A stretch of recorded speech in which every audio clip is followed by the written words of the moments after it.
While Gulliver and Reldresal were speaking, preparations for the invasion was being made on the island of Blefuscu, to the northeast of Lilliput. The Blefuscudians, who knew nothing of the giant's existence, were busy preparing their fleet. When Gulliver went to court, he consulted with the most experienced admirals so as to devise a plan to seize the enemy's warships. "The channel separating Lilliput and Blefuscu is too deep for us," one of the admirals explained, "but you, Man Mountain, can easily cross it on foot, as the water will barely come up to your waist." "Excellent news," Gulliver exclaimed. "We can use it to our advantage." He added, when he laughed, he walked towards the beach, where he took out his spyglass. Training it on Blefuscu, he discovered the enemy's fleet, made up of 50 war vessels and a great number of transports. He returned to town immediately, and gathering the court around him, ordered, "Make me 100 strong ropes and 300 bars of iron, and be quick, I need it all by dusk." The Lilliputians set to work immediately, and Gulliver received what he had asked for in just a few hours. He trebled the ropes to make them stronger and twisted the iron bars together 3 by 3, bending them into hooks. When he was done, he gathered up all the cables and hooks and headed towards the sea. Removing his shoes and stockings, he walked into the water, easily reaching the enemy's fleet. Terrified at the sight of the giant, the Blefuscudians all jumped off their ships, swimming to the land to find safety. When they had all abandoned the ship, Gulliver fastened a hook to the prow of the warship, and with the aid of the cables, began pulling the Blefuscudians, fired their arrows on him from the shore, hitting his hands and face. But Gulliver would not give up. When the anchors finally gave way, snapping in half, Gulliver was able to draw the entire fleet after him. He had managed to seize 50 warships.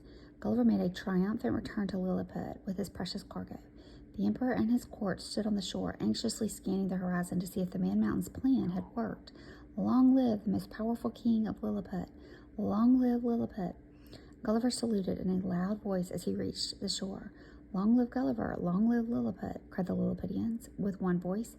The Emperor was so overjoyed by the outcome that he bestowed upon him the highest honor in the realm. "Man Mountain," he declared solemnly, "I appoint you Nardek of Lilliput.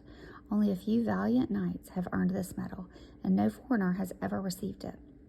Lilliput will be forever in your debt, and your name shall be set in our annals." "Thank you, your majesty," replied Gulliver modestly. "I am completely at your service, as you know, and it is an honor for me to be counted as one of your subjects." Now everyone was pleased with this turn of events, however, as Gulliver would soon find out.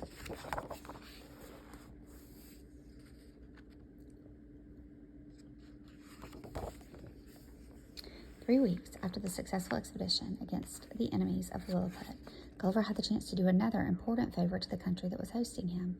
One night, Gulliver was shaken out of a deep sleep by a great commotion. "Fire!" He heard dozens of voices shouting, "The Imperial Palace is on fire!" Hearing these shouts, Gulliver jumped up, hurriedly got dressed, and dashed outside. As he arrived at the Imperial Palace, he saw, to his horror, that violent flames were leaping from the windows, and the courtyards were filled with smoke. One of the Empress's maids of honor had fallen asleep while reading a book, and her candle had set fire to the curtains. The flame had spread rapidly and easily to the other rooms in the palace, all decorated with wood ceilings and paneling. Guards, servants, and even regular citizens were running desperately to and fro with buckets of water, but it was not enough. There were no firefighters in Lilliput, and the people didn't know how to handle such a situation. Gulliver helped the Lilliputians carry their buckets of water, but the flames showed no signs of abating. Something had to be done soon, or the palace would burn to the ground. "Run to get your water from the sea," someone suggested. "There's no time to reach the beach, and I don't have large enough containers anyway," Gulliver replied.